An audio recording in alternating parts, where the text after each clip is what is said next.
இந்த ஈஸ்டர் குண்டுவெடிப்புக்கு காரணமாக இருந்தவர்களை வெளியிடப் போகின்றேன் என்கின்ற தகவலை அவர் வெளியிட்டிருக்கின்ற அதே வேளையில் அரசியல்வாதிகள் மத்தியிலே பெரிய பீதி கிளம்பி இருக்கிறது. அதே வேளையில் இன்று ஒரு கைது இடம்பெற்றிருக்கிறது. அதைவிட முன்னை நாள் பொறுப்பான ஒரு பதவியில் இருந்தவர் முன்வந்து தகவலை வெளியிட்டிருக்கிறார். நான் ஈஸ்டர் குண்டுவெடிப்பு தொடர்பான தகவலை அறிவிக்கப் போகிறேன் என்பதாக இருக்கிறது. தனக்கு தெரிந்த விடயங்களை நான் தெரிவிக்கப் போகின்றேன் என்று ஜனாதிபதிக்கு அவர் எழுத்து மூலம் அறிவித்திருக்கிறார். இது பெரிய ஒரு திருப்பத்தை மக்கள் மத்தியிலே ஏற்படுத்தி இருக்கிறது. அதைவிட இலங்கையினுடைய ஜனாதிபதி யாழ்ப்பாணத்துக்கு விஜயம் மேற்கொண்டு யாழ்ப்பாணத்திலே ஆற்றிய உரை தொடர்பாக தமிழ் தேசிய மக்கள் முன்னணியின் தலைவர் நாடாளுமன்ற உறுப்பினர் கஜேந்திரகுமார் நடத்தி இருக்கின்ற பத்திரிகையாளர் சந்திப்பு, இவை தொடர்பாகத்தான் இன்றைய காணொலியிலே பார்க்க போகிறோம். வாருங்கள் முழுமையான காணொலிக்குள் செல்லலாம்.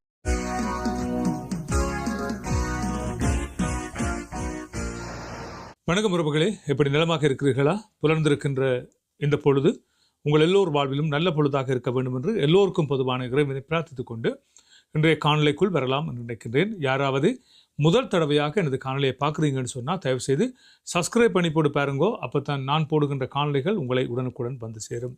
சரி உறவுகளே, இன்று பெரியவள்ளி தினத்தை கடந்து செல்கின்றோம். பெரியவள்ளி தினத்தை கடந்து செல்கின்றோம் என்கின்ற வேளையில் எல்லோர் மனங்களில், தமிழ் மக்கள் அனைவரது மனங்களிலும் வந்து போவது இந்த ஈஸ்டர் குண்டுவெடிப்பாகத்தான் இருக்கிறது. கடந்த 6 வருடங்களுக்கு முன்னர் 2019ஆம் ஆண்டு இடம்பெற்ற இந்த ஈஸ்டர் குண்டுவெடிப்பு, இந்த ஈஸ்டர் குண்டுவெடிப்பு மக்கள் மத்தியில் பெரிய பீதியை ஏற்படுத்தி இருக்கிறது. அதாவது இந்த ஈஸ்டர் குண்டுவெடிப்பு தொடர்பாக ஈஸ்டர் குண்டுவெடிப்பு நாட்கள் அண்மித்துக் கொண்டிருக்கின்றன. அதாவது இலங்கையினுடைய ஜனாதிபதி அனுரகுமார திசநாயக்கா தெரிவித்திருக்கிறார், ஈஸ்டர் குண்டுவெடிப்பினுடைய இந்த ஈஸ்டர் குண்டுவெடிப்புக்கு காரணமாக இருந்தவர்களை வெளியிடப் போகின்றேன் என்கின்ற தகவலை அவர் வெளியிட்டிருக்கின்ற அதே வேளையில், சரி உறவுகளே, ஈஸ்டர் குண்டுவெடிப்பு இடம்பெற்று 6 ஆண்டுகளை நாங்கள் அண்மித்திருக்கிறோம். இந்த 6 ஆண்டுகளில் பல்வேறுபட்ட அரசியல் மாற்றங்கள், பல்வேறுபட்ட நிகழ்வுகள் இலங்கையிலே நடந்தேறி முடிந்திருக்கின்றன. எனவே யாரோ ஒரு தரப்பு இந்த ஈஸ்டர் குண்டுவெடிப்பை நடத்தி இருக்கிறது. உண்மையிலேயே இந்த ஈஸ்டர் குண்டுவெடிப்பை யார் நடத்தினார்கள்? அந்த ஈஸ்டர் குண்டுவெடிப்பின் பின்னால் என்ன நடைபெற்றது?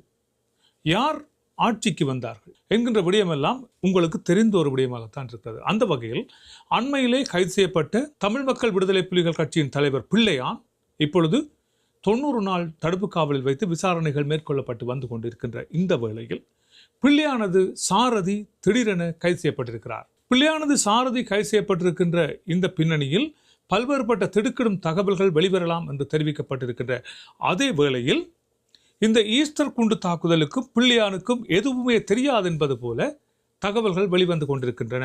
அப்படியானால் பிள்ளையான் கைப்பட எழுதிய அந்த ஈஸ்டர் குண்டுவெடிப்பு தாக்குதல் சம்பந்தமான அந்த புத்தகம் எப்படி இவரால் எழுத முடிந்தது? இவருக்கு எதுவுமே தெரியாது, இவர் ஜெயிலிலே இருந்தார் என்று சொல்லப்படுகின்ற வேளை ஒரு புத்தகம் எழுதுகின்ற அளவுக்கு இவருக்கு தகவல்கள் எங்கிருந்து வந்தன?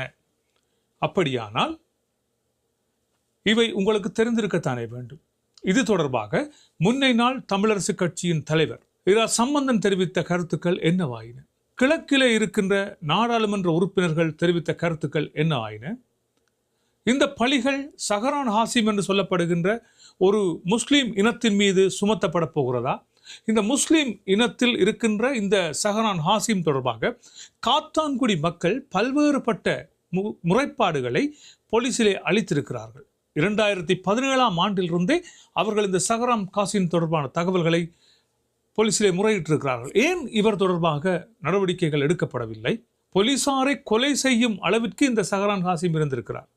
பலரை பயிற்றுவித்து நன்கு பயிற்றப்பட்ட முறையிலே இந்த குண்டு தாக்குதல்கள் இடம்பெற்றிருக்கின்றன.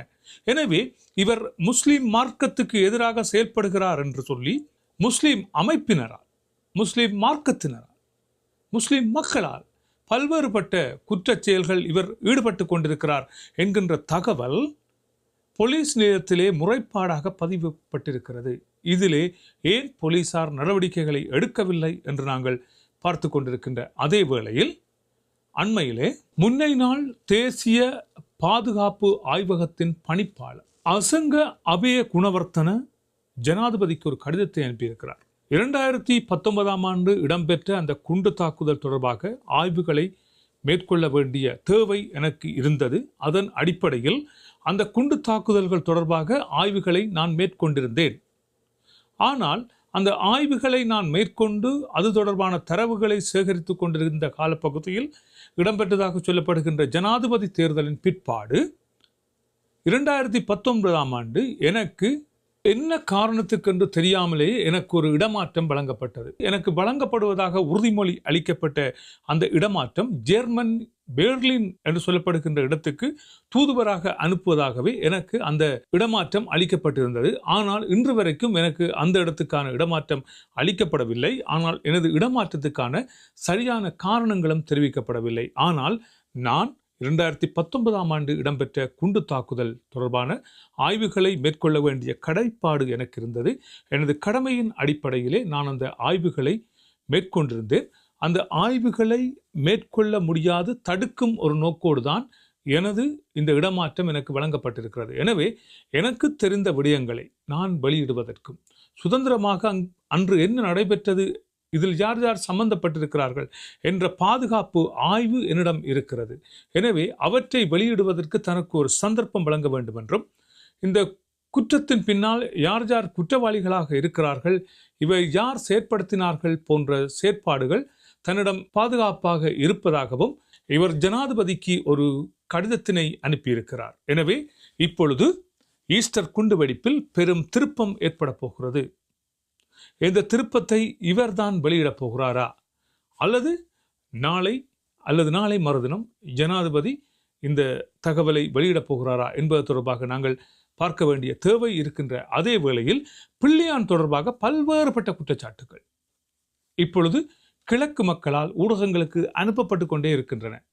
கிழக்கிலே இவர் செய்ததாக சொல்லப்படுகின்ற பல்வேறுபட்ட ஊழல்கள், யார் யாரை கொலை செய்தார், யார் யாரோ கப்பம் பெற்றார், யார் யாரை கடத்தினார், யார் யாரை காணாமல் ஆக்கினார் என்பது தொடர்பான பல்வேறுபட்ட விவரங்கள் தனிநபர்களாக, குழுக்களாக, நிறுவனங்களாக இப்பொழுது வெளியிட துவங்கி இருக்கிறார்கள்.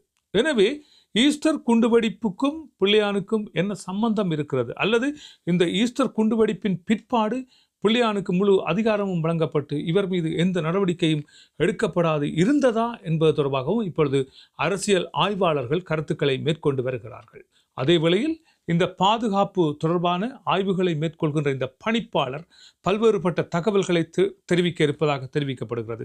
திடுக்கிடும் பல்வேறுபட்ட உண்மைகள் இவர் மூலம் வர இருப்பதாகவும் தெரிவிக்கப்பட்டிருக்கிறது. எனவே இவர் வாயிலிருந்து பல்வேறுபட்ட விடயங்கள் வெளிவரலாம் என்பது தொடர்பாக இப்பொழுது அரசியல் ஆய்வாளர்களின் அவதானிப்பு இப்பொழுது ஜனாதிபதியின் பக்கம் திரும்பியிருக்கிறது. ஜனாதிபதி இவர் வைத்து என்ன நடவடிக்கைகள் எடுக்கப் போகிறார் என்பதாகத்தான் இப்பொழுது எதிர்பார்ப்புகள் அமைந்திருக்கின்றன.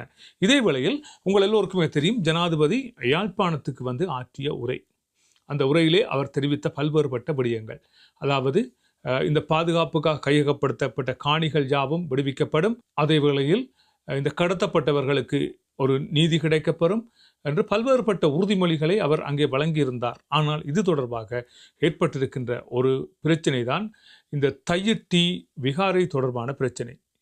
தையிட்டி விகாரை தொடர்பாக அவர் தெரிவித்த கருத்துக்களில் ஒன்று, இந்த விகாரியை வைத்து அரசியல், அதாவது யாழ்ப்பாணத்தில் வடபகுதியில் ஒரு பகுதியும் தென்பகுதியில் ஒரு பகுதியும் அரசியல் நடத்துகிறார்கள் என்பதாக அமைந்திருந்தது.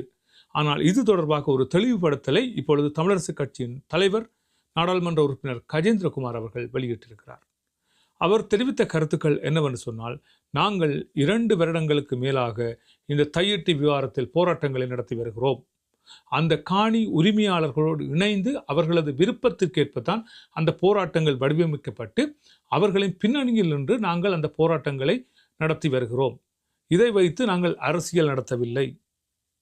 ஆனால் நீங்கள் குறிப்பிட்ட போன்று அந்த ஆட்சிக்கு வருகின்ற, அதாவது நீங்கள் உங்கள் தேர்தல் விஞ்ஞாபனத்திலே தெரிவித்தது போன்று பயங்கரவாத சட்டத்தை எந்த விதமான காரணிகளுமின்றி உடனடியாகவே ரத்து செய்வோம், காணாமல் போனவர்களை கண்டுபிடிப்போம், அதே வேளையில் காணிகள் எல்லாவற்றையும் விடுவிப்போம் என்று நீங்கள் வழங்கிய அந்த உறுதிமொழி எங்கே போனது?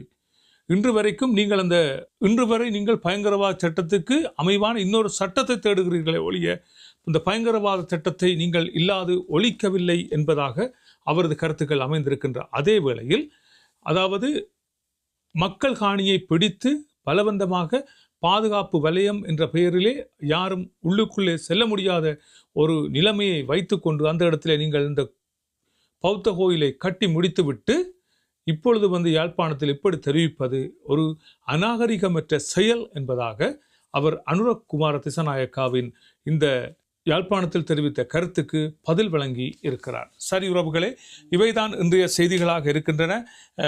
மற்றொரு செய்தி கண்ணோட்டத்திலே சந்திக்கலாம். எல்லோரும் எதிர்பார்ப்போடு இருக்கின்ற இந்த ஈஸ்டர் குண்டுவெடிப்பின் குண்டுதாரி கண்டுபிடிக்கப்படுவாரா? உங்களோடு சேர்ந்து நானும் காத்திருக்கிறேன். மற்றும் ஒரு செய்தி கண்ணோட்டத்தில் சந்திப்போம். அதுவரை அன்பு வணக்கங்களை கூறி விடைபெற்று